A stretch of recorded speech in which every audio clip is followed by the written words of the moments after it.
Having trouble with your garage door? Problem solved. Call Direct Service Overhead Garage Door Company. We're your go-to team for garage door repair, new garage doors, openers, and more. We offer same-day service. We're always ready when you need us. Best of all, you can book your appointment online or talk to a live operator 24/7. No machines, no waiting. So whether it's a broken spring or a brand new garage door, trust the local experts at Direct Service Garage Doors. Call us today or visit directserviceoverhead.com.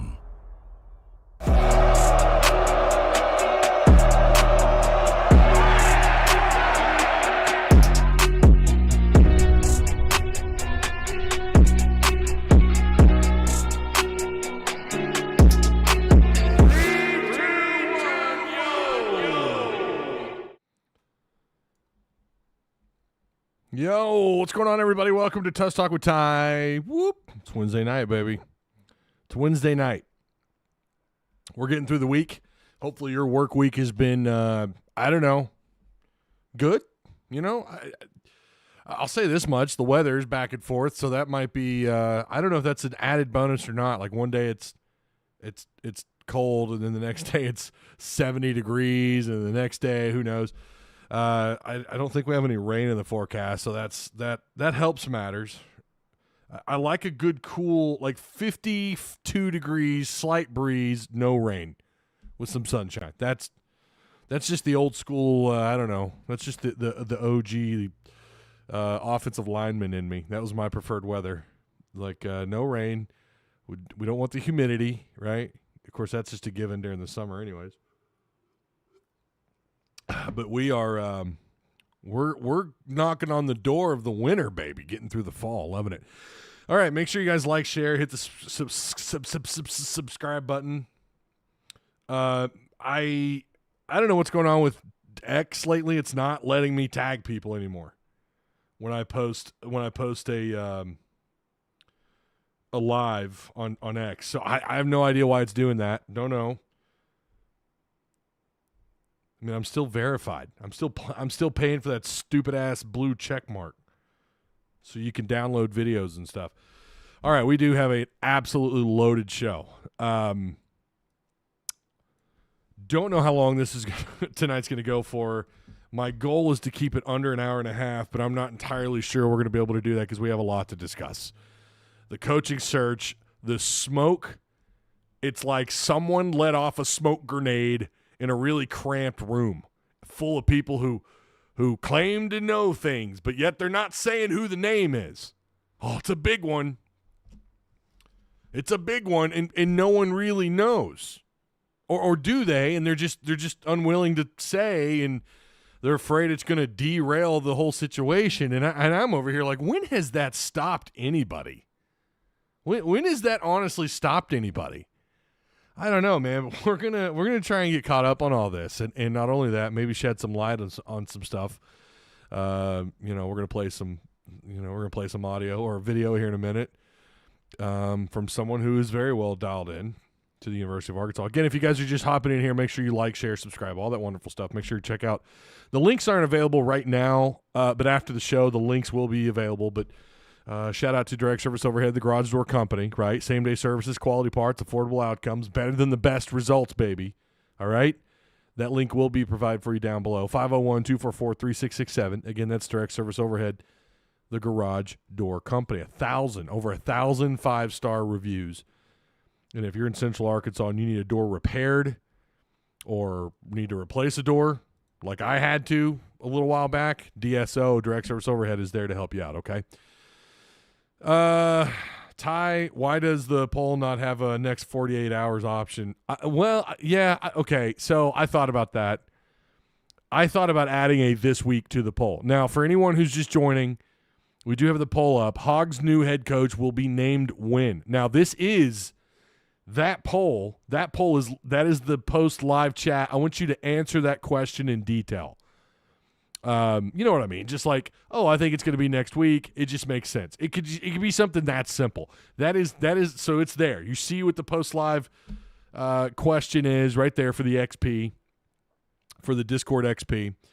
So yeah, and the winners get cards. The person who finishes in first place gets an autographed card from a former Arkansas player. So yeah. Oh boy, Ty Hudson 2.0.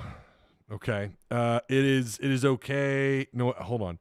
Is it okay to want a coach who didn't just get fired? Says Ty Hudson 2.0. Is that like a slimmer version? Is that like a skinnier version of me? Is that what Ty Hudson 2.0 is? All right. Let's start off really quick. Arkansas, or Taylen Green, really quick. We're going to start there. Taylen Green has made ESPN's top 10 quarterback list. I was a little bit surprised, not really blown away, but a little bit surprised. Like if you listen to Arkansas Twitter, he's the worst quarterback to ever play, right? And it's funny when you step back a little bit, it's like, oh, okay. No, actually, yeah, he is on his way. He might finish close or up to or right at 4,000 total yards of offense. How many players have done that here? He has 25 total touchdowns on the year. And he's trending towards 32 plus. Not very many quarterbacks have done that here either. And you start to understand, wait, no, he probably does belong in that article. This is from Bill Connolly of ESPN, who is ranking every Power 4 quarterback after the 2 months of the 2025 season. Again, that was written November 12th this morning. He published it 7 a.m. Eastern time. His number one quarterback is Ohio State's Julian Sayin. If you're a Dragon Ball Z fan and you're an Ohio State fan, I can only imagine the memes with that last name, right? Sayin is his number one. He's got a quarterback rating of 91.1, passing yards 2,491, 56 rushing yards, 56 rushing yards, 24 touchdowns. I'm not going to go into what he's written here, but I don't know, man. I think sometimes that name on the helmet just helps. I don't know that I would put Sayin at number one. I'm just saying. Haynes King at number two. I love that. I love that he's got Haynes. That's some Haynes. Put some respect on my boy Haynes King. All right. I'm obviously not a Georgia Tech fan, but you know me. I like those underdogs who have not typically ever been respected. Kind of a not so great recent history with Georgia Tech. And I don't know, something about those teams, I like to kind of I said this last year. In fact, I took Georgia Tech in our open Tusk Talk with Ty Dynasty. I took Georgia Tech because I wanted to play in that offense. I wanted to play Haynes King. Hell of a coach. I'm telling you, if they could, whatever this coaching search, whatever happens, if they could pull Key out of Georgia Tech, he's alumni there. I think that would be a huge win for Arkansas. I'm just saying he'd be at the top of my list if I could take it. Just about anybody, like semi-realistic. Mendoza at Indiana at third. Pavia at fourth. I don't know if that's right or not. USC's quarterback. I don't know how to pronounce that last name. I think it's Mayava. It's almost like Iamaliava, but it's Mayava. I don't know. Whatever. I shouldn't have tried. The one I don't know that I agree with, he's got Gunnar Stockton at sixth. And hell, I don't know if I agree with Jaden being at fifth. CJ Cart, Notre Dame at seventh. We know the backup quarterback at Ole Miss who, had his debut game against Arkansas. I shouldn't say debut, but you know what I mean. Trinidad at eighth. He's got Sorsby at Cincinnati at ninth, and then Taylen Green at 10th. Yeah, I would put Taylen Green in front of a couple of these quarterbacks at least. Now, I know, good buddy of mine, shout out to Tim, he does not like Taylen Green at all. I'm sure he would be perfectly fine if Taylen Green was left off this list entirely. Now, he puts him, the writer here, puts him in front of Ty Simpson at Alabama, in front of Marcel Reed, in front of Aguilar, Williams at Washington, and then Luke Altmaier at Illinois, and then Dante Moore at Oregon, who's surprisingly at 17th. Sawyer Robertson at 18th, and blah, blah, blah. Anyways, now his reasoning for this is for 2 seasons at Fayetteville, Green has simultaneously been a top 5 quarterback, and a borderline top 50 guy at the same time. It almost varies by the play. God, what have we called him since day one? He's a double-edged sword. That's what Taylen Green is. But even with the random disasters, he's one of the scarier dual threats in the country, and he's far more of a reason why Arkansas has stayed within one score of three ranked teams, including A&M and Ole Miss, than he is the reason why they lost all three of them. I still stand by what I said. He doesn't have the clutch gene. You know, you can be a really good quarterback and not have the ability to have that clutch gene.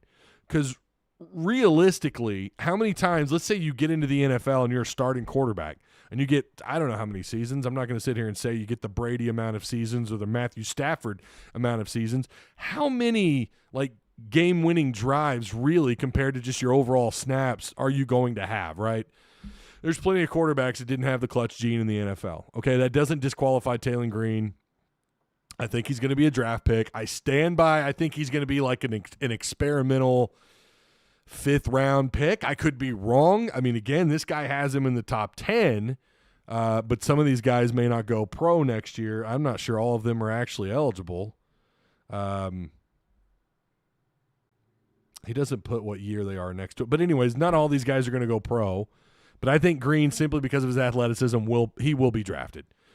And it'll be an experimental pick, I think, because he's still got a lot of work to do, even though Petrino's – and I agree with Petrino. I mean, obviously we have to agree with Petrino. That's his quarterback, and he is the offensive mastermind here. No matter what you say about his job as the interim head coach, there's no doubt this offense is still very pungent. Is that the right descriptor? No, it's very explosive. I think they're still first in the SEC in explosive plays. Total yards in the country, they're like top 5, and Taylen Green still leads the entire country in total offense. He averages like 345 yards of offense per game or something crazy.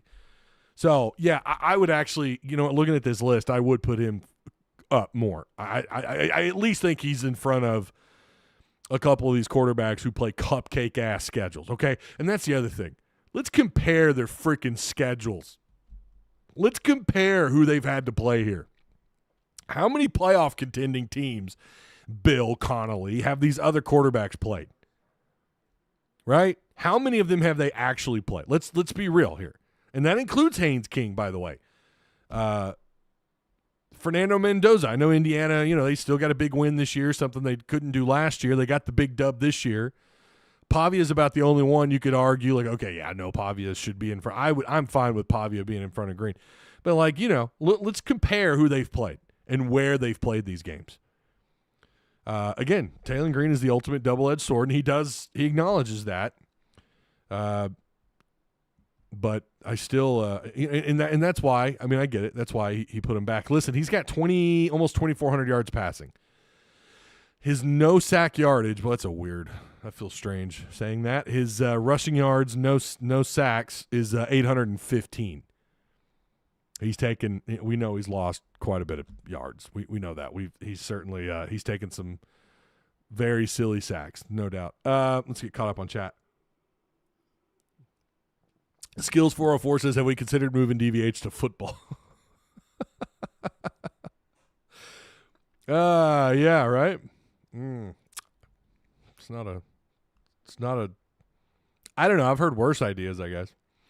So, yeah, Taylen Green, top 10 quarterback. They have him. I mean, he's technically, they have him, fourth on this list in the SEC among quarterbacks behind Diego Pavia, Gunnar Stockton, and Trinidad.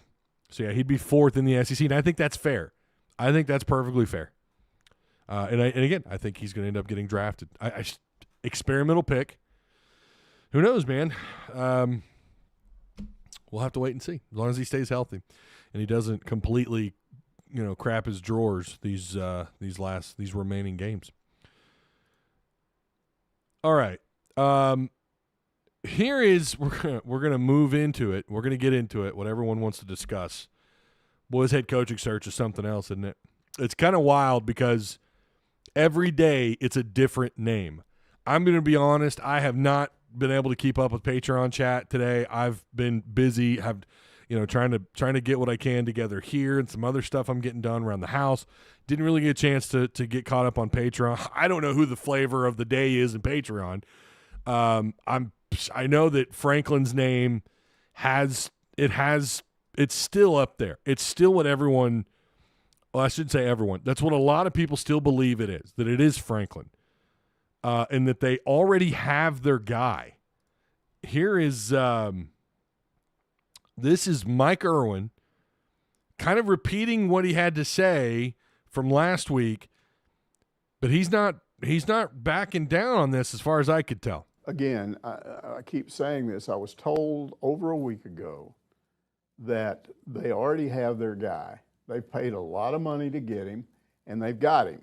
But they have to wait a little while out of respect for Petrino and Arkansas trying to win games. They're not going to announce it now, but would announce it the week of the Missouri game, which is the last week of the season. They didn't tell me who it was, but that's Franklin all over the place. Because anybody else, if it's a coach in the AAC, American Athletic Conference, they're still going to have games. You don't want to announce that before they've still got a game to play. So the only person that makes sense under that scenario is Franklin.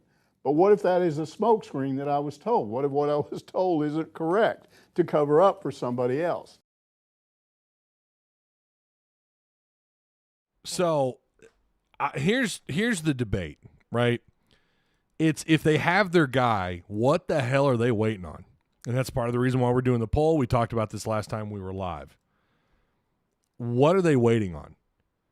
And if it's out of respect for Petrino and the players, I'm sorry, but again, other schools have done this before where they've announced the coach with time left in the season, even if it's just a game. Now, maybe that's why it's going to be the Mizzou week. Okay, I guess you got to be okay with that.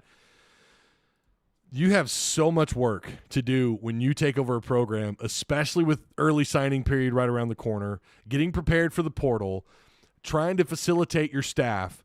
And if you're a new coach in the area and you're a new coach, you got to learn and understand the pipelines, the recruiting pipelines, whatever you want to, and that has to do with building your coaching roster, right? Do I want a guy that can go into Louisiana, that can go into they can go into New Orleans and maybe a little bit in Monroe and Baton Rouge, and let's go in the enemy's backyard. And do I want a guy that can go into Tulsa, Memphis, or Tennessee?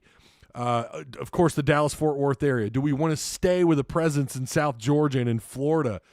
I've told you before, if he does end up, and again, the chances of him getting it are just, as far as I'm concerned, Petrino, I just don't see that being the case, despite the big smile he's had on his face, which is a little strange how happy he's been lately. I'm just saying, as someone who's been in those Zoom calls and you guys have watched those videos, he's awfully happy about something.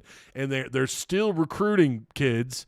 I can't say that I pay much attention to what interim coaches have done elsewhere. I don't know that it's completely unheard of that interim coaches like to go out and recruit. I don't know. But you've got a short window to make sure, because you want that first year now. Coaches know this. Athletic directors know this, right? Fans know this. You don't have to wait 2 to 3 years to build a team from nothing. There are teams that are getting it turned around in a year or two. There are teams, now you got a little bit different situation. You got some of these coaches, like you look at Vanderbilt and Georgia Tech, guys that have been there for a few years, and now they're really putting it together, right? But so much has changed even in that time span because of the layout or the landscape of college football and the way that the way it's geared towards now. You're not going to have you need to hit the ground running. If you have your guy and we are assuming that it's someone who's currently unemployed, then what are you waiting for? Like, these players, they can't transfer, or they would have already. Why would they transfer now listen, if they're going to transfer now because you name a coach, guess what? The odds are they're going to transfer anyways in December. Okay? Or when that portal opens up. They're going to transfer anyways. And you're not going bowling. I just, at this point, I don't know that I even look at maybe they win a game. I don't know if everything stays in place.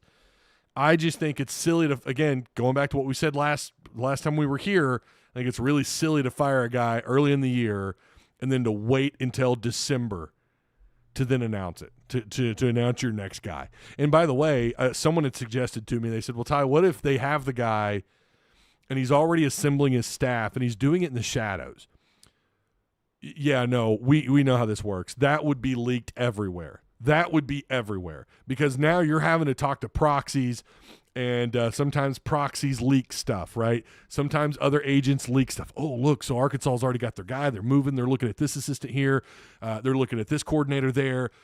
Come on. I mean, so I don't buy that either. So I think it's likely they have zeroed in on their guy who they want to have the job. I don't know that it's confirmed. I mean, I know Mike Irwin just said it, and I know we've had plenty of people, some pretty reputable people also say, like, oh, no, they got their guy. You know, okay, maybe they're right. I don't know. At the end of the day, I don't know. But there's so many different moving parts to this, and we have to start to circle common sense here, right? Like, if they have their guy, how the hell do we not have – how is not – if that is the case – you've seen how many people, and I get some of them are trolling. I get it. They're doing the whole thing. They're making fun of I've got big news for Arkansas. Oh, they're going to love it, blah, blah, blah. I get it. Some of those people are trolling. But there's been a consensus that there is something out there. Money is moving, and apparently Arkansas has their guy. How is it that no one can agree on who that one guy is? If it were that solidified, why are we getting – and again, maybe I'm a little bit behind because I was not in Patreon chat, and that's fair, okay? I do have a life. I have to balance these things as much as I can.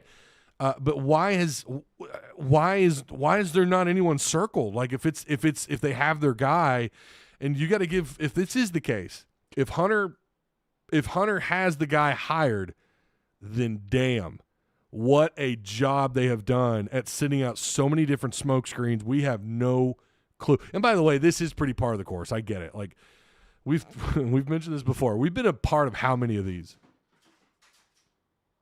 I don't know what that was, but something just fell. It's the ghost of Frank Broyles, I think. I don't know. That was weird. Right as I was saying that, just a bunch of shit just fell over there. That was weird. What was I saying? Damn it. What was I saying? You ghost, you threw me off, you bastard.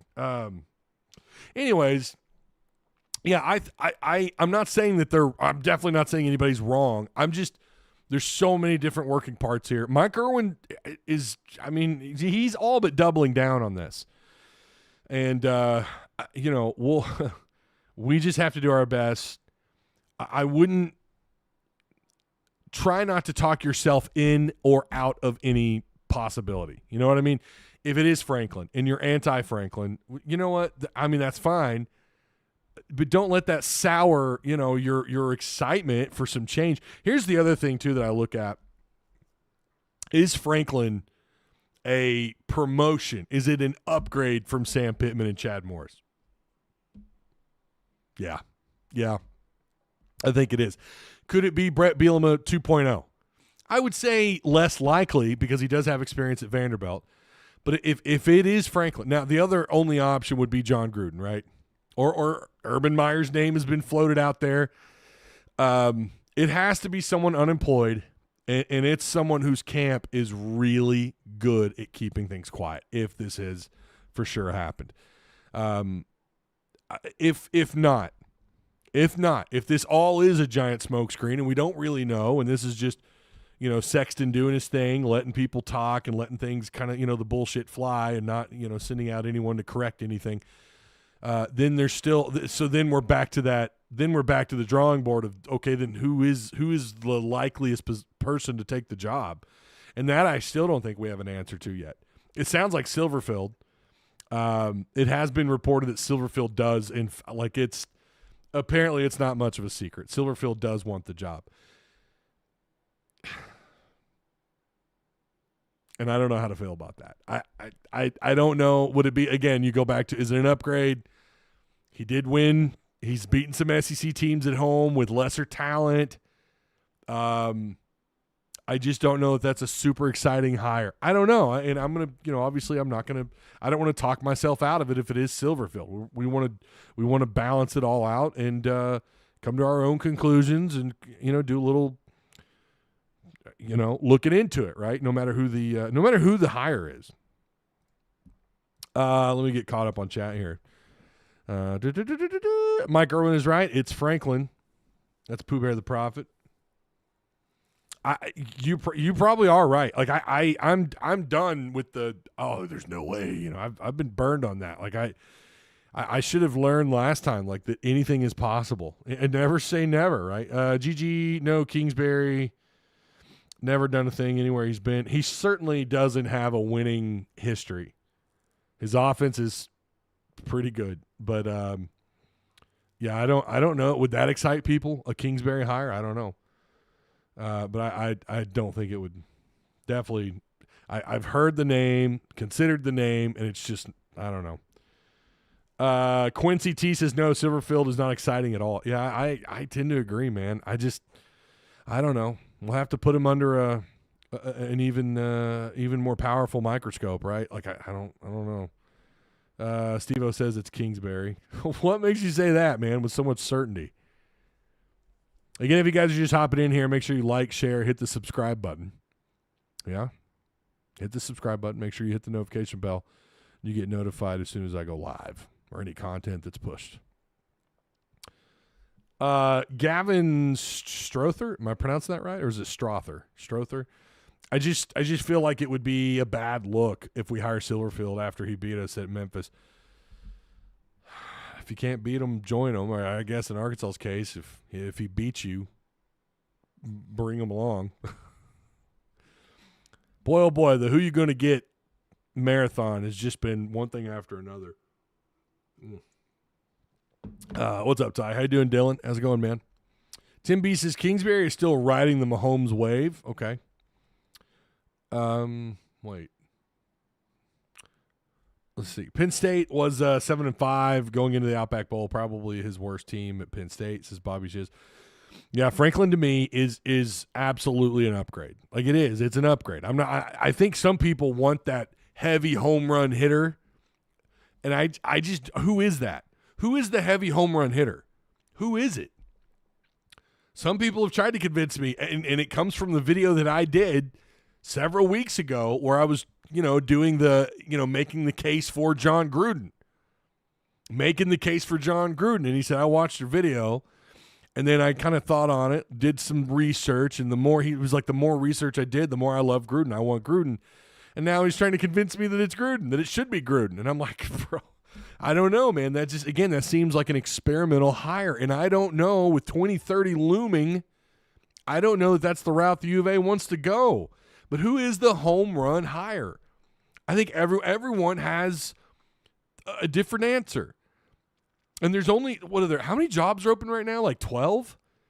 How many of those are going to get that home run hire, and how many home run hires are actually available for them to get? This is not it's going to be a crazy year, obviously. We've already seen a lot of movement, but Brian is like the Marty Schottenheimer.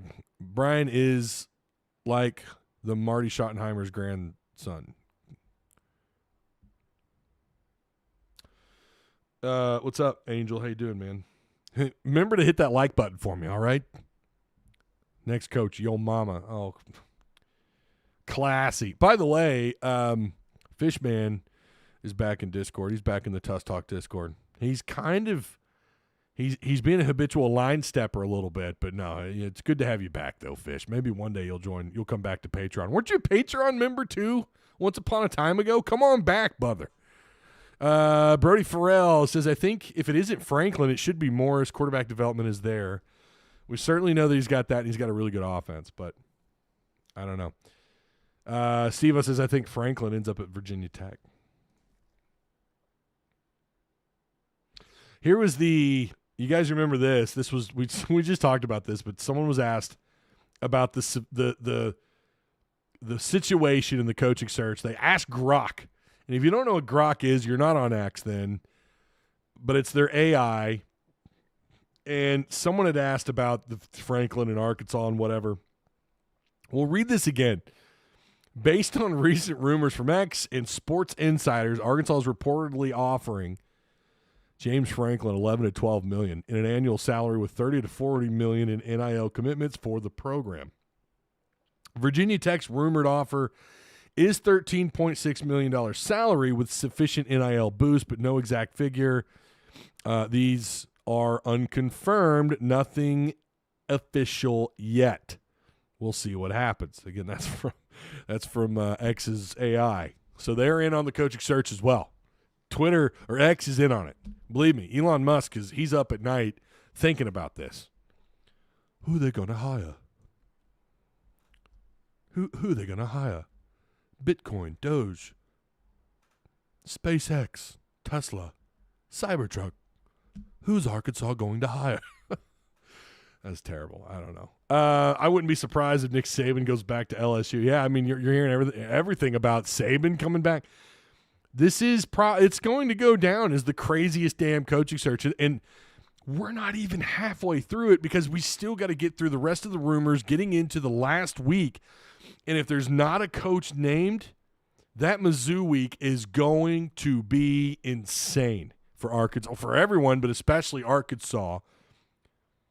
It's going to be crazy because you're going to see all kinds of speculation.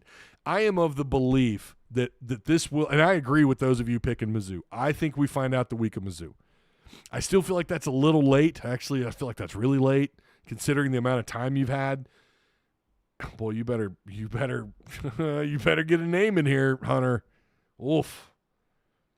Saban hates NIL. He ain't coming back to coaching. Yeah, he's not a fan of NIL. He's not. I don't think he's a big fan of the portal either. Angel says Rockets exploding. Oh, you're talking about the week? Yeah. The week of Mizzou. If there's no name, it's going to be crazy, man. And I am here for it. I love covering all this stuff. It's fun to talk about. Saban be the home run hire ? Not saying he's coming back to coaching. That is actually probably the real home run hire. If we're being honest, it's the closest to the Coach Cal equivalent, right? Because that's what everyone talks about. We need that equivalent. It would be Nick Saban. It's not happening. I'm sorry, Nick Saban. Oh boy, I better watch it. This is deja vu all over again. It's not happening. Nick Saban is not coming to coach Arkansas. Yes, there's less stress here. There's less pressure. Nick Saban has like 2 winning seasons. If he were to get Arkansas to the playoffs, they will build him a statue. He's not getting back into coaching, man. I think his wife, I think she's fine with him being retired. Could you imagine, though? I mean, heads would explode. And that would be the Cal equivalency. It would. It'd be beyond that, right? Nick would be my choice, even though it won't happen since Patrick Smith. Yeah. Well, I mean, again, Mike Irwin, he brought up a good point. Like it's got to be somebody unemployed right now. So I would put Saban at under 2% as far as chance. Why is my camera doing this? Why is it doing that? Stop. Hold on. See if I turn it off, turn it back on. What are you doing, man? Where's the refocus button? Holy cow. There it goes. Okay, I guess I just got too close to the camera. Ghosts. Yeah. Hey, did you guys catch David Bazzel? Did you catch what he had to say recently? This was here, I'll just play it for you. I'm just going to make a commitment right here. Everybody gets irritated with me up on the hill anyway. So all these guys up here, if they won any trophies. Also, this is like 2 minutes. I do want to play this. I found this interesting because we're going to keep it on the topic of football for a minute here. And Bazzel, I don't know what's going on with him in Fayetteville. I guess I'm also out of touch on that too. This is about the trophies, but just listen to what he says here. I mean, he kind of already his what he's saying and the way he's saying it, and just the body language. Like, this dude is not real thrilled with what's going on at the UofA with Jeff Long and well, I guess now Hunter Yurchak. Plaques, any jerseys, they're all sitting in a storage unit somewhere in Rogers. And Dean Weber told me, he said, David, I feel like, and this might have been under Jeff Long, I don't know, and I don't really care. He says, I feel like we're sort of They're dismissing everything that was done before 2000. So I don't know where the Grantland Hill Trophy is. I don't know where the Cotton Bowl Trophy of the 60s was. I think they're all in a storage unit somewhere. So here's the deal. I'm just telling you. I don't care if Hunter Yurchek wants to do it or not, but I don't care if Hunter Yurchek wants to do it or not. I'm just telling you, like, this is interesting. Bazzel he's like the ambassador for Arkansas football for people down in Central Arkansas, okay? And even for folks up here. I mean, I know people who just refuse to listen to NWA radio. They listen to 103.7, okay? Bazzel, who's obviously a former head hog. He's the Little Rock Touchdown Club. I don't know what his actual role is. He's like the facilitator. I don't know if I guess he runs the whole thing. We know he hosts it. Former player at Arkansas, and he's with 103.7 The Buzz. I'm not going to lie, man. The more I hear him talk, I'm not a big fan of I'm not a huge fan of the borderline rivalry trophy and all that. Like, the trophy itself is fine. I just hate what that rivalry, quote unquote, is, or what it's supposed to be. But you know, it is actually a really nice looking trophy. But how do you piss this guy off? And I'm not saying you got to give in to every single one of his demands, but he's making a really good point here. Chancellor, here's the deal. These guys and all of us who've played for the last 60 years, 75 years, we're coming for that stuff. And if you don't want to put them in the athletic department, we'll find a place to put them somewhere. I'm just telling you. I'm just telling you somewhere. All these guys, these great athletes.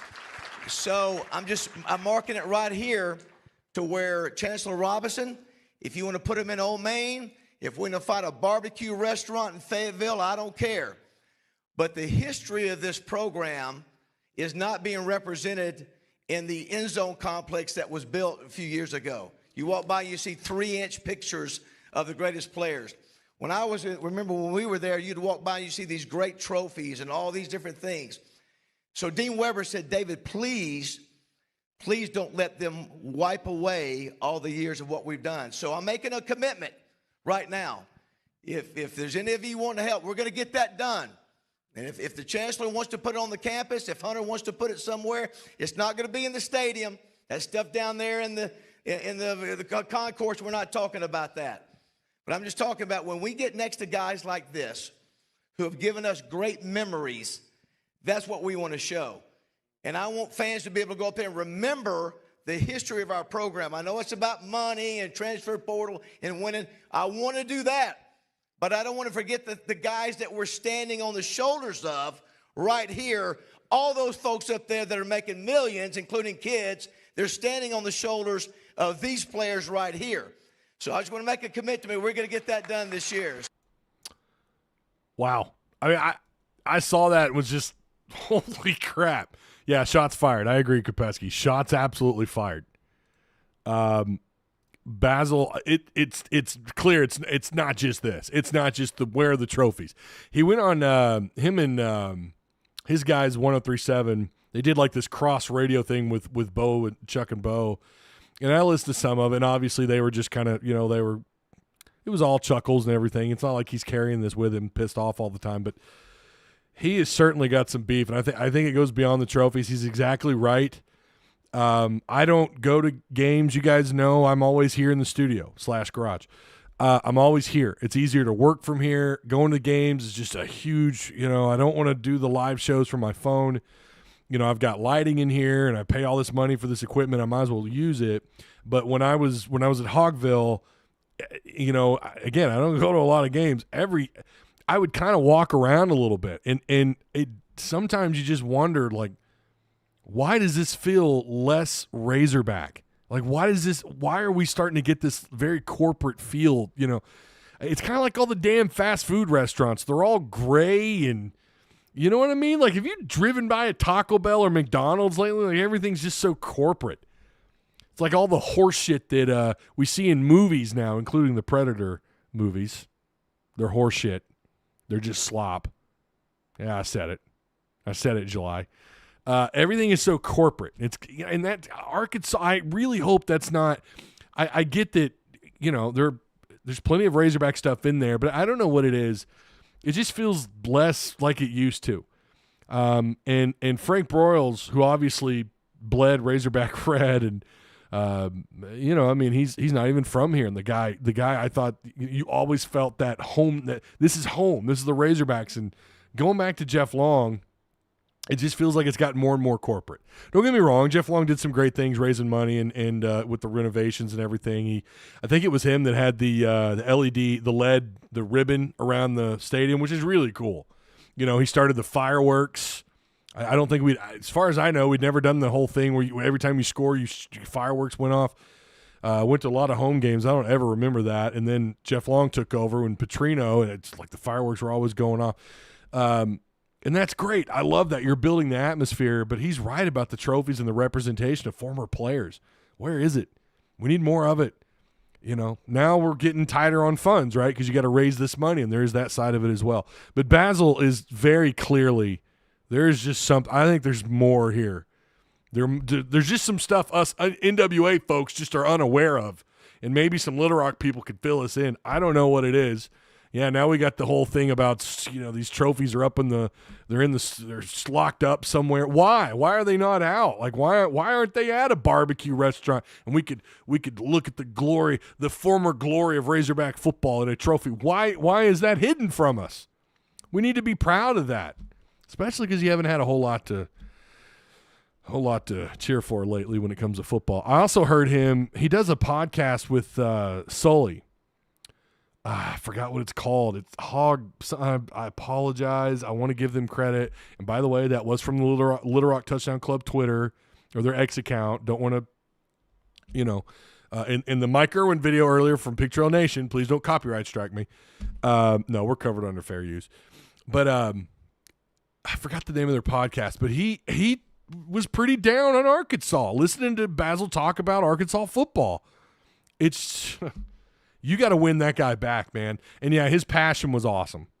I don't know how well he would do as an AD, but I would not complain if they made Bazzel AD. I wouldn't complain. I'm not going to campaign for him because I don't know what it takes to do that job. I know it's more like a corporate job than ever, and I'm not sure he would want it, I wouldn't stand in the way of that. I want someone who's passionate about Arkansas, who understands the university, who understands Little Rock, who understands Northwest Arkansas, who understands the Delta, who gets the state. I don't think he's from here, right? He was recruited under Lou Holtz, and he played under Lou Holtz and Ken Hatfield. I think he was a defensive captain, I think his last year maybe, under Hatfield. Hell of a player. Highly recruited out of high school. I only listened to the old-timers talk about him. But I want someone like that. That's who I want at the job. But also there is more that comes to it, though, right? You got to understand the corporate side of it. And unfortunately, this is still a multi-billion-dollar business. You still have to run it like a business. I'm sure he would surround himself with people who could help out with that. I'm also not opposed to Houston Nutt either. There's something about that. But again, I understand there is more to it than that. You got to understand the NIL. You got to understand all the inner workings of you've also got basketball and baseball and the women's sports to consider as well. But I do want someone who's excited about this school, who's excited about the state and the future of this program, because we are not getting that from Hunter Yurachek. We are not getting that from Hunter Yurachek right now, especially what he said down at the Little Rock Touchdown Club however many weeks ago.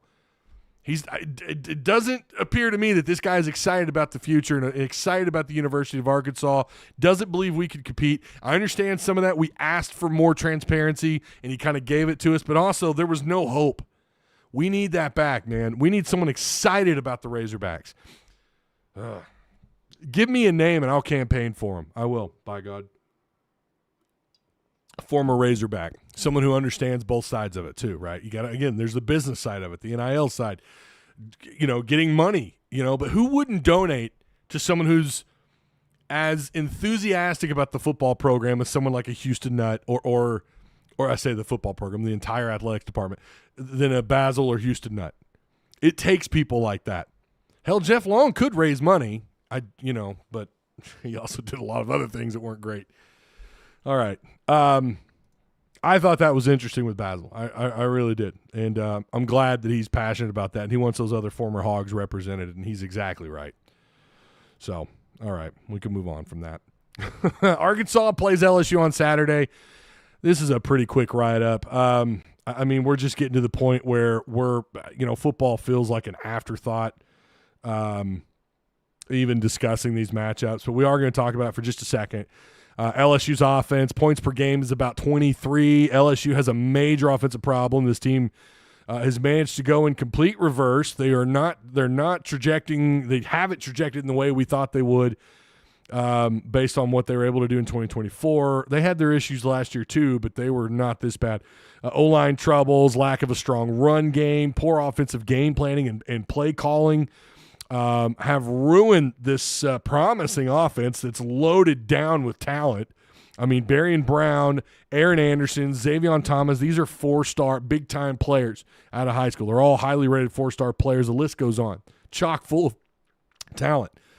So far this year, LSU is a bottom 3 offense in the season in the SEC, averaging just, and I feel like this is a typo, averaging just 340 yards per game. Someone fact-check that for me. If that, good Lord, did not see that coming from them. But they have thrown the ball pretty decent. Just like Arkansas, they have thrown already for over 2,000 yards. But their rushing offense has been abysmal, just 909 yards on the year, which puts them just north of 100 yards per game. They will exceed, by the way, they're going to exceed, most likely they're going to exceed all these numbers. All their averages, they're going to exceed against Arkansas. Unless Arkansas uses their bye week well, I don't know that it matters. Their defense, on the other hand, the Tigers, they're pretty average, but we know what they're capable of. Plenty of talent on that side of the ball. Being 8th in total yards allowed. Again, very, very in the middle defense so far this year. However, scoring on them is a bit of a challenge, giving up just 19 points per game this season, which is the 4th fewest points allowed per game. Riley Williams is who we need as AD.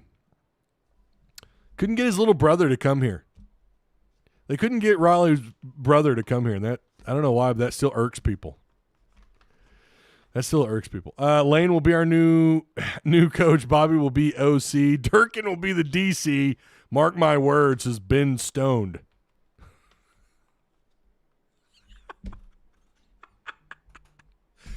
Where's my whiskey and cigar at? Could you imagine? First off, Bobby wouldn't be the OC. That's Kiffin. Kiffin would not have, but he doesn't need Petrino. But could you imagine, though, a Durkin and Lane Kiffin? Oh, my God. Incredible, right?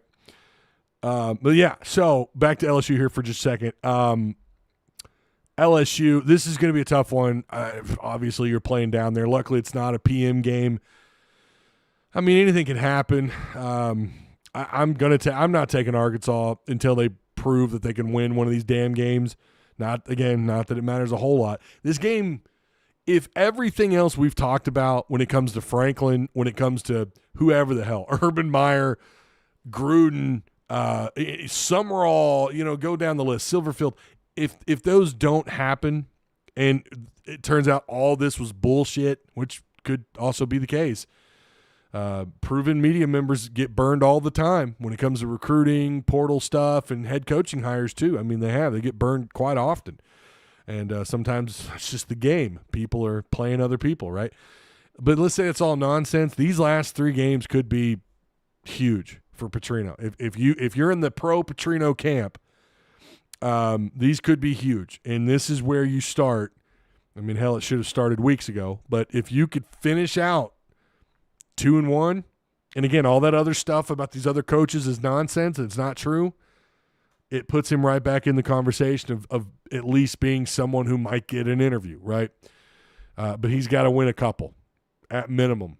And if he wins out, then he's just a stronger candidate, but I still don't think it would lock him in. But it could do wonders, right? I mean, imagine if he beat the brakes off LSU, Texas, and Missouri. Could you imagine that? Beating the brakes off these guys. Did you hear Drinkowitz? Apparently, I don't know if this was AI or not. Drinkowitz was talking about how we need to drop the idea that making the playoffs is like that's just it. It's that or bust if you don't make the playoffs. I actually agree with him. I do agree with him. But someone only says that. A head coach only says that publicly if he's feeling the heat. If he's feeling the heat at that school. It makes you wonder, is he going to go take that Penn State job where there's going to be even more heat? I don't know. But yeah, I am taking LSU to win this one. I don't know what the hell the score will be. Nussmeier's capable of ripping this team apart. Arkansas with the bye week, we'll see. Again, their offense has not been good. This feels like a kind of game that Quincy Rhodes might be able to eat a little bit, rack up some hurries, get some pressures, knock the quarterback around a little bit, maybe a couple sacks. Help build that resume for the NFL draft. I don't know if he gets drafted in the first or not, but I mean, he's got 8.5 sacks on the year, 8 sacks. He's doing well. He's doing well for himself. He's making money with every week. Gary Davis says yes, Petrino. There's still the pro Petrino people, and there's pluses and minuses for every hire. There just is, whether you don't like him or not, and there are pluses to Petrino coming back. What's the one thing he was put in charge of? The offense. Until he wasn't. But the one thing he's been put in charge of is racking up points in offense despite all their other struggles. Again, I still think that the whole thing about fumbling, I don't know, man. I don't think they're working on that, and that's a reflection of the coaching staff for sure, but the players also got to hold on to the damn ball. You cut some of you just take away 5 of those turnovers. Arkansas's got a couple of wins under their belt easily. KJ Jackson, I mean, they're excited about KJ. I can tell you that right now. And that wasn't just Pittman. I mean, they are excited about KJ Jackson. Getting some of those receivers back, kid out of Warren, Ferguson.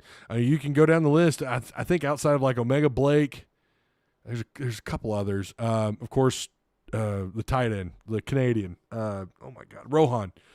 He'll senior out, or maybe get drafted. I mean, regardless, he can't. He's out of eligibility. There's some positives there. And I think money would be there. Maybe not as much as another big splash hire, but there are positives to a Petrino hire. I want to make this clear. I am not condoning it. I'm not saying that's who I want. I'm only saying that is a possibility if they could win out and this other stuff is bullshit. I don't think this other stuff is bullshit. I really don't. I think there is something to that. And we'll find out the week of Mizzou. And again, maybe it is all on Franklin right now and the ball's in his court, and that's where the smoke is coming from, right? But I don't think that stuff's bullshit. That's why I don't think Petrino ends up with the job. But again, if all that other stuff is BS, there are some big positives to Petrino coming back. I mean, again, he was hired to take care of the offense, and that is exactly what they're doing. Just imagine if they had a slightly better defense, and if Taylen Green wouldn't, if he had a little bit of the clutch gene. I'm sorry, he doesn't have it. Maybe he'll prove me wrong these last 3 weeks. And by the way, doing it once, okay, compare that to all the other times. Right, he's got to do it more than once for me to say he's got the clutch gene. I just don't think he's got it. But prove me wrong, man. Or better yet, don't put yourself in that situation where you need to be clutch. And that's not always on him, is it? That's the defense not pulling their end and other guys fumbling the ball. But, yeah.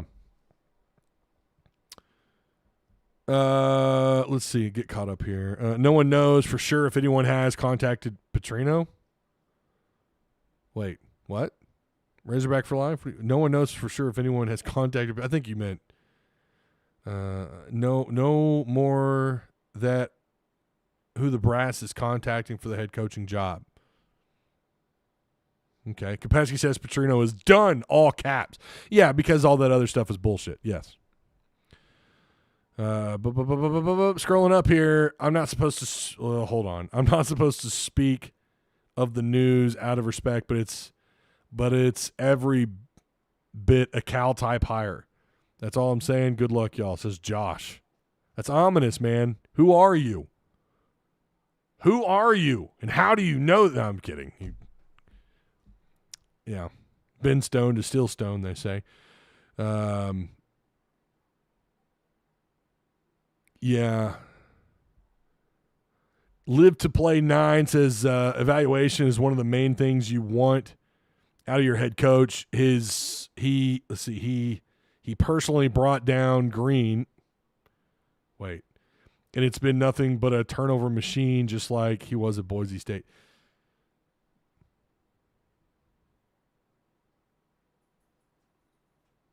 Are you high? Like, You do realize Green is not the same quarterback he was at Boise State. At no point at Boise State did he lead the country for multiple consecutive weeks in total offense. Does he turn the ball over? Yeah. Did he bring that with him from Boise State? Yeah. But is he a far better quarterback than he was at Boise State? My friend, it is not even close. I don't know. That's a wild take right there. Yeah.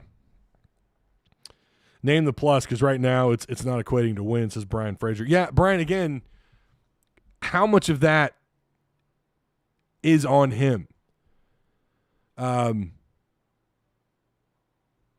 These aren't his pair of shoes.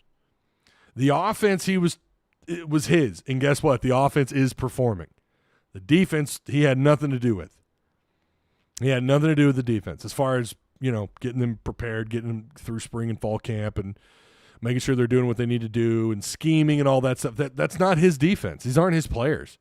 Again, I'm not saying he's my guy, and I'm not saying he would be great here. In fact, I think he would probably get something pretty close to what he did his second go-around at Louisville, which wasn't all bad. Would he be better? Would hiring Petrino be better than Sam? Yes. Yeah, I think it'd be an upgrade from Sam Pittman. I just don't know how much of one. Maybe a little, maybe a lot. I don't know. I don't have a lot of faith that the guy, like I've said since the beginning, 2011 Petrino's not walking through those doors, but I think I've also kind of been wrong on that. I mean, again, the offense has been spectacular, all things considered. So, I mean, that would be the positive. Again, if you're just asking me to make the argument, I'll make the argument. He's not in my top 5, guys. In fact, I don't even think he'd make my top 8. And I know that's going to piss the pro-Petrino people off. I'm sorry. I think it's time you need to move on. You need to go find someone that can really rebuild both sides of the ball well. And for the love of God, fire Scott Fountain. If that's the case, why wait so long to hire Bobby? Yeah, and that's also fair, Kicks. You're not wrong. You're not wrong, Kicks. Yeah, why not just go ahead and come out and say it? They are recruiting. We know that. They got one kid to recommit. They're still throwing out offers. Again, I don't know how common that is for an interim coach to do that. I have no idea. Imagine the staff Gruden could put together. Oh, don't do it, Dustin. Don't make me go. We're not going down that rabbit hole again. I've already talked about it. Yes, Gruden, I have made the case for Gruden. Again, that's another guy I wouldn't put in my top 5. But yes, there would be pros to a Gruden football team. There would. Pipeline to Tampa. Knowledge of the game is, all these coaches have high knowledge of the game. I get that. Gruden has had success in the NFL. I think recruiting, imagine that guy walking in your living room. Imagine him taking the mic and how exciting that would be. He is a ball of energy. I think he would certainly get some fans who weren't believers at first. I think he'd get them to buy in. I just don't know what the long-term success would be of him here. That's the question mark. Listen, Belichick is changing minds.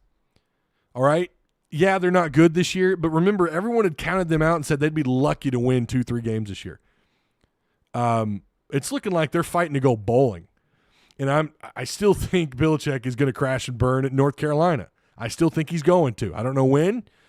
But North Carolina, you kind of wonder if North Carolina isn't kind of setting the standard here. And I guess you could argue Colorado did when they hired Prime. But you kind of wonder, yeah, they're 4-5 right now. I don't know if they win 2 more games. They do have Wake Forest, Duke, and NC State left. They're coming off a couple of wins, and they're not great. Okay, he's got 4 kind of crappy wins. I get it. He got spanked against TCU in the opener.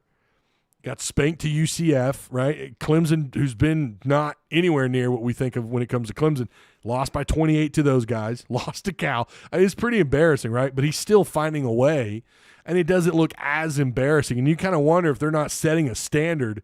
Wait a minute. You've got coaches. Gruden wants to coach college. You had Prime took the job at Colorado, Belichick at North Carolina. Like, maybe you're kind of making a case that this is possible. Prime has had one really good year at Colorado. There are positives to Gruden. I just think the negatives probably outweigh Gruden. Inexperience at this level, inexperience at recruiting, which I guess are both the same thing. He's got baggage. I don't know what coach that's been around that long doesn't have. His was just extremely public, and not great. So that's why I kind of think some of those negatives might outweigh the positives. But damn, those positives are there. They're there to rebuild from the ground up. They are. Can he do it? He hasn't coached since what year? When was that? 2021 with the Raiders. So, anyways, we really got to move forward here. Mr. Kick says hiring Bobby complete failure in this hiring. I would tend to agree with that, Kicks. I think that's. I don't know if I'd call it a complete failure, but it's you fired Pittman that early only to promote Bobby. Which, by the way, people, if that were to happen, would be like, yeah, no, we saw that coming. We saw that coming when you brought in Bobby to be the OC last year. Really quick, Hog Hoops so far. Man, where are we at here? We're at an hour. Hog Hoops so far this year. Let me pull up the numbers here. Was kind of looking at some things. Don't take any of this seriously. It's too early to really give a damn about stats and numbers. But I will say, let's hope that what we've seen so far isn't what we're going to expect once you get through December and you get into January when you start playing conference games. Man, they're not doing so well in some of these averages, like rebounding. And again, this is just through 3 games. They have Arkansas. Hold on. Let me pull this up here, get this right. Yeah, Arkansas's rebounding is really middle of the pack at about 42 boards per game, averaging. They're not doing bad on offensive boards. It's just not as good as everyone else. They're averaging close to 12 offensive boards per game. And again, this is why you take it with a grain of salt. Everybody's played 2 or 3 games. Okay? I just hope some of these numbers are not the standard moving forward. And I think they are. You got to remember, they got some tough games left, right? Some of these numbers are not going to move much. Points per game, even though I think this offense is starting to develop into a 3-way scoring offense, they're going to be able to score at all 3 levels. They've got the they're going to be able to shoot outside, I think. I don't know how effective they're going to be. This is one of those areas you're a little bit concerned about, but they look like they're willing. And when they get hot, like Knox or hell, like Thomas, Acuff, they're going to be able to stretch the floor a little bit. Their shot selection outside, though, has not been great. Thomas has taken way too many damn threes. They're settling for some really crappy outside looks. But I think it looks like they're morphing into a 3-level scoring offense. They're going to be able to dribble drive to the rim. They're going to knock down mid-range. I'm loving what I'm seeing. It's not just like one guy with the mid-range. There's 2 or 3 cats that look like they're going to be able to score from mid-range. And a couple of guys that are going to be able to stretch the floor. 2 or 3 guys, right? Rebounding, I think, is still going to be a concern. Free throw shooting could be worse. I mean, hell, they're 78% right now. That's actually like really good. But let's see them stay consistent there. If you're a 78% shooter at the free throw line through the year, and some of these other numbers move up, you're in really good shape, right? They're averaging about 9 steals a game. Listen, Georgia right now is averaging 16 steals, man. That's insane. 8 blocks. And they're doing really good on the boards too. 40, almost 45 boards per game with 16, almost 17 offensive rebounds. Again, who you play matters. And these numbers take with a big ass grain of salt. There's just nothing to these numbers yet. But let's hope this isn't like a blueprint of what to expect. I don't think it will be. They got a really interesting game coming up this weekend, or Friday rather. You guys need to look out. This dude at Samford is an absolute baller. I say that. The guy's going to take a lot of shots. And that's Jaden Booth. All right? Jaden Booth, this dude, crazy. He can go scorched earth from the outside. Against South Carolina State, he was 5 of 10 outside. He's averaging 30 points per game. He's taken an ass load of shots. Shoots an absolute ton. He made 9 of 17 3-point shots in one game. He shoots the ball a lot. And he's willing to try and, He's going to, as soon as he gets the ball in his hands, it doesn't matter how open he is. He's going to take that outside shot. So watch out for number 2, Booth. They don't have, again, this is Samford. Arkansas's playing them Friday night. They don't have a lot of size. Will Shaver's really their only true 5. He's the only 6'10" guy they have on the roster. They got a couple 6'9" forwards, Caleb Harrison and Dylan Faulkner. Harrison's a true freshman, and Faulkner's a junior from Calhoun, Georgia.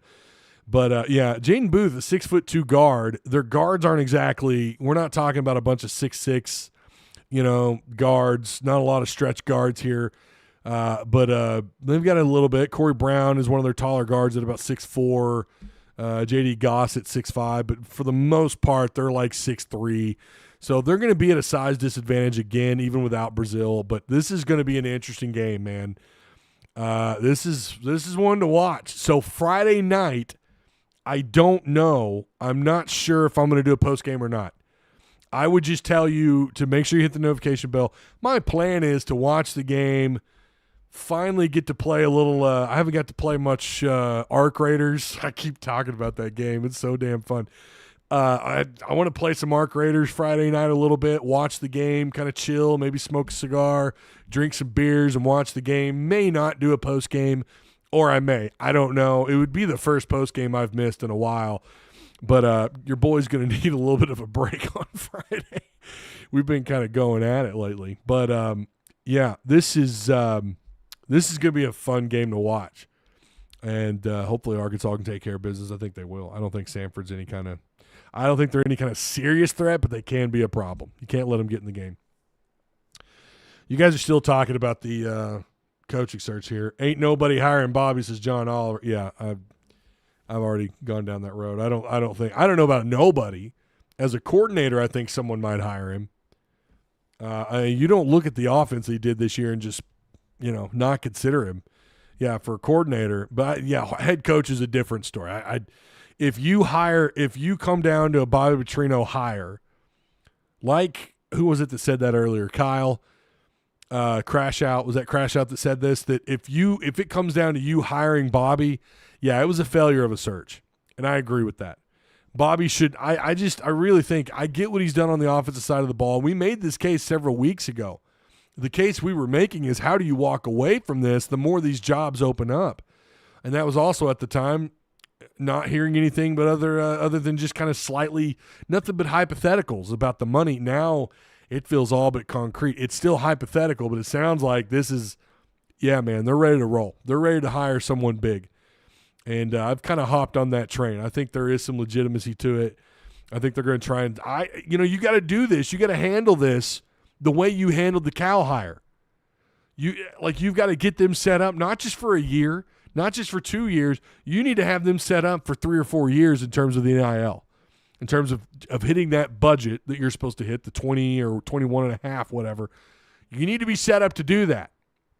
Okay, and I think that's what they're doing. It sounds like there's just so much damn smoke around this, and it's coming, some of it from pretty legitimate people. So I don't know. It's still hypothetical, and I would tell you, don't get your feelings hurt. Don't get all ass hurt and rip up and throw away your Razorback jersey and your what do you call it? Your merch, your Razorback merch. If they do end up hiring someone you don't like, if it's not that home run hire. I think that is also still a possibility that we can all be let down. But again, it feels like, man, they're heading in the right direction if all this is true, and it sounds like that is the case. King Command says he lost his fastball. Who's that? Petrino? I mean, he has, but that offense though, it's pretty impressive. Ty, you watched 30 for 30s ever? The Pony Express was a really good one. Pony Express 30 for 30 was really good about SMU. I've watched several. I just got done watching Chernobyl. You guys ever watch that on HBO? Boy, you think about it, that is a haunting show. Highly recommend it. It's about how the communists fumbled nuclear energy at a power plant. Some of you youngins probably have no idea. You need to watch it. It's crazy. It's all like what's haunting about it is, yeah, that all happened. That's a damn good show. The failures of communism. All you need to do is watch that show. You got questions about what commies do and don't do right? Watch that show. Not like we haven't had a meltdown here though, right? Chernobyl is absolutely fantastic. 10 out of 10, awesome. Oh man, the casting was so good. Yeah, it was so good. Yeah, I watched it when it came out, but it was one of those shows we kind of watched and didn't really absorb everything. I went back and watched it a second time just by myself because my wife was in Portland for a conference or whatever for behavioral health, and it's even more haunting, man, because it just dawns on you like, man, not only did all this happen, but some of the I don't want to go into details, but the guys that were there on the front lines when all that stuff, when everything went to hell and it showed their bodies. I saw a documentary where that is exactly what those guys looked like. I mean, that's what's so haunting about it. And then the soundtrack behind it, the music, the score. Oh, man. It is arguably one of the best series I've watched in a long time. Watching it again was worth it. All right, Fishman says the U of A are a bunch of con men. They'll have a big 1-year NIL package, and if the playoffs aren't reached, they'll pull out the rug and screw them. Yeah, I mean that was the argument with Pittman, right? That was the argument with Pittman, that he wasn't supported. I've talked about this here, and I don't want to spend other people's money for him. Okay. Speaking of communist, right? I don't want to spend their money for them. I don't want to tell them what to do with their money. But if you're a part of that and you're saying you're going to support the football program and that head coach, I don't know, man. I feel like, okay, well, now you owe it to them in a way. Just like with Tyson and Cal. And Tyson, I think, is holding up his end of the bargain as far as I know. Heartbroken says, I watched it with a friend a few years ago. And again, earlier this year with my dad. He loved it too. Yeah, it's Chernobyl's. Whew. Man.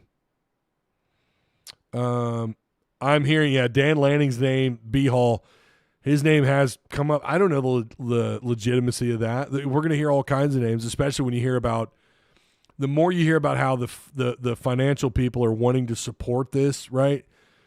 And everyone's talking about a big name. Well, that would be a big name.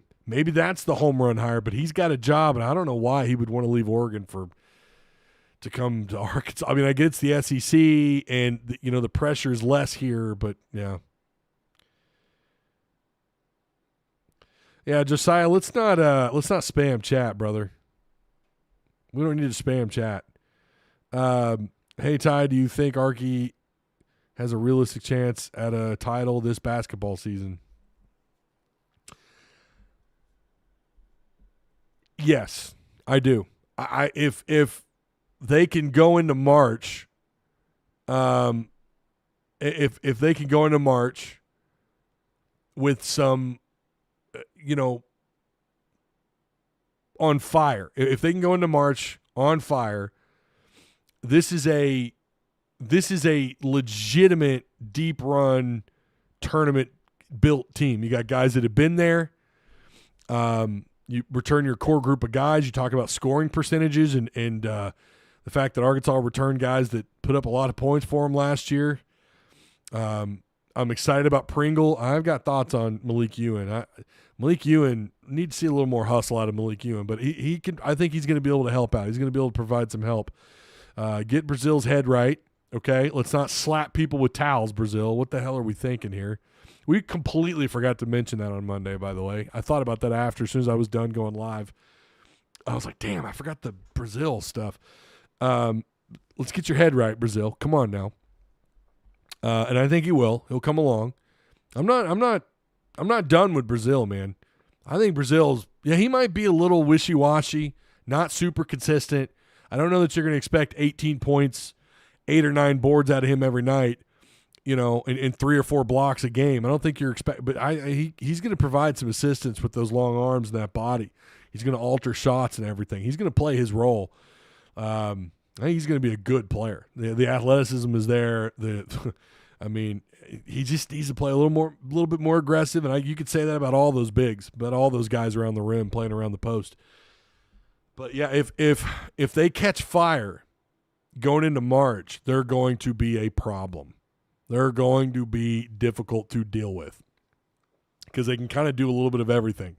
And again, if they can solidify being a 3-level scoring team, I love the defense I'm seeing out of some of these guys. I'm loving some of the defense, man. I don't know that so far that I'm like, and I know we've only had 3 regular season games, but we also had 2 preseason games. I feel like I'm forgetting one. Is it 2 or 3? No, they had 2. I'm brain farting on one. I'm telling you, man, it's been all over the place lately. But anyways, through what I have seen, I'm loving the hustle is there for defense. I just want them to play a little bit more physical around the rim, better shot selection outside. Thomas, you don't need to take 15 threes, okay?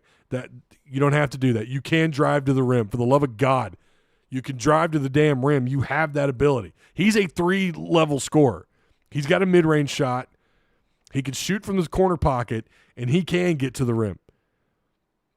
Acuff's the same way. They just have too many. I'm not saying, like I've said all along, I think this is an Elite 8 caliber team. It's rare you're ever going to hear me say this is a Final Four national championship team because I don't think you know that until you get into March. I don't – like we could sit here and talk about like, yeah, I know that's a team that could win it all, right?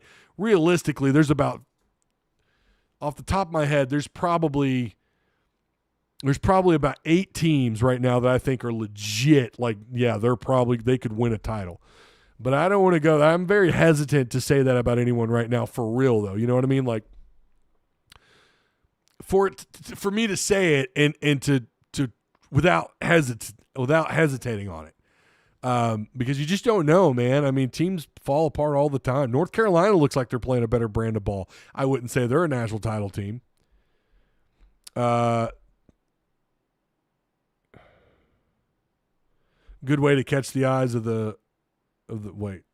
What did Mobley say or Mobley? Which is disappointing because I really thought this year, I get some consistency out of TB. Yeah, you're right, Heartbroken Hog. I really thought we still got a ways to go, and I'm not letting up on him, based on what we said. Tim and I talked about this last week. We're getting that version of Bazzel, I think, this year. I think we are going to get what we saw out of him last year, but he's always had a consistency issue, right? We're bringing back Jack Crow. Full circle, right? Full circle. Jack Crow's coming back. Smock says, Ty, who do you want as head coach? I've already mentioned Key from Georgia Tech. I love what they're doing over there. Anyone who could build a program up like that, like he instantly – but you're not going to pull him out of Georgia Tech. That's his home. Jack Crow, the Chad Morris of the 90s. That's right. That's correct. Milo B says Bobby has the job. They are going to hire a defensive coach. It's cheaper to hire another offense and defense than all 3 coaches. Yet I'm sure we will all be surprised at the end of it all, says Milo B. Could you imagine, though, if you were to bring in a Durkin? Man. Heartbroken Hog says, I could see Brent Key going to LSU. I think if he were to leave Georgia Tech, he'd be a hell of a coach. I kind of wonder if he's a guy that only fits at certain programs, though, In a school like Arkansas, I think he would fit. I do. I think he would fit. I don't know about LSU because they have such high standards, He's just one of those guys I feel like could build from the ground up. Might take him a year, and I know we talked about, like, fans don't have patience anymore. They want it done, they want it done quickly. Leighton Frazier says, once again, if Bobby already has the job, they'd make it official already for recruiting. So, yeah, right. Yeah, Drinkowitz to Penn State has been rumored for a couple of weeks. We'll see. I mean, you talk about high pressure. I mean, what did Franklin do a year ago? I mean, to be fair, he was there for a while. He was at Penn State for over a decade. All right. Again, I appreciate everyone. Patreon supporters, you guys are awesome. Really do appreciate everything. You guys are helping to fund this thing, and I do appreciate it. Hey, listen, Patreon is where it's at. If you're in our Discord, if you're not, you need to join. You need to sign up for Patreon. You can get in on the Patreon discussion. That is, you got to be a Patreon member to have access to that page, and that's where all the talking is happening with the coaching search and everything else. And as we get closer to the transfer portal, I'll be all over that, as I have been for the last couple of years. I'll be all over the transfer portal, putting those numbers together and throwing out all the offers and making that a little bit more clearer for fans and for people in that Discord. But again, to get access to all of that, you got to be a Patreon supporter, so consider joining. And also, you get a shot as a bonus at an autographed card. The reason you sign up, you're helping out a channel. You're helping out a small independent channel. But also there are perks that come along with it. Okay, that's the way it's always been designed. But the perks are pretty nice, man. So ask the folks that have won these cards, some of these autographed cards, man. Some of them are hard to find. So glad we've been able to get those out to people. So, all right, that is going to do it. Again, appreciate everyone. Like, share, subscribe on your way out. Hit the notification bell. Hey, if we get breaking news, you're going to want to have that bell on because yeah, we'll be all over it if they've hired a head coach. I might be in the shower. Hell, I don't know. I may have to stream from my phone in the shower. I'll do it. Don't put it past me. I swear to God I'll do it. All right. You guys have a good night. I likely will not see you until Saturday. Hogs play Friday night. We'll see. Kind of depends on how that goes. I kind of plan on being drunk and maybe not being drunk, but having a few beers, some whiskey, and a cigar.